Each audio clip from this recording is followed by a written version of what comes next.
Hello বন্ধুরা, কাল রাত্রিরে হঠাৎ করেই মেয়ের আবদারে বানিয়ে ফেলেছিলাম চিকেন বিরিয়ানি। তো আমি ঘরে কিভাবে ইজি প্রসেসে খুব তাড়াতাড়ি চিকেন বিরিয়ানি বানাই, তো চলো সেটাই একটা ছোট্ট ভিডিওর মাধ্যমে তোমাদের সাথে শেয়ার করি।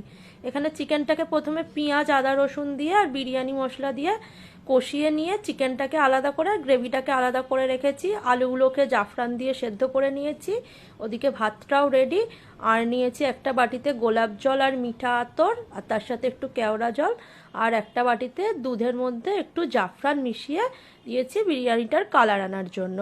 তো যেমন বিরিয়ানি পাটে পাটে আমরা সাজাই সেরমভাবেই করব, কিন্তু যেহেতু আজকে একদম কম পরিমাণ, বেশি পাট হবে না, হয়তো দুটো পাটেই আমার প্রসেসটা কমপ্লিট হয়ে যাবে। প্রথমে নিচে তেজপাতা দিয়ে তার ওপর ভাত দিয়ে দুটো পাটে আমি বিরিয়ানিটা সাজিয়েছি। চাল দিলাম, তার ওপর দিয়ে দিলাম ওই দুধটা জাফরান মেশানো, এবার দিয়ে দিচ্ছি ঘি, তারপরে চিকেনের গ্রেভিটা ছড়িয়ে দিচ্ছি, এরপরে কিছু দিয়ে দিলাম মিঠা আতর আর গোলাপ জল আর কেওড়া জলের মিশ্রণটা।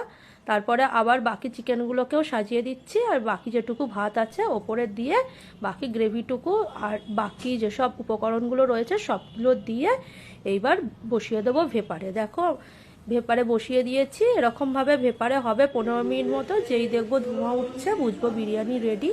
তো চলো, একদম ঝরঝরে বিরিয়ানি রেডি। টাটা।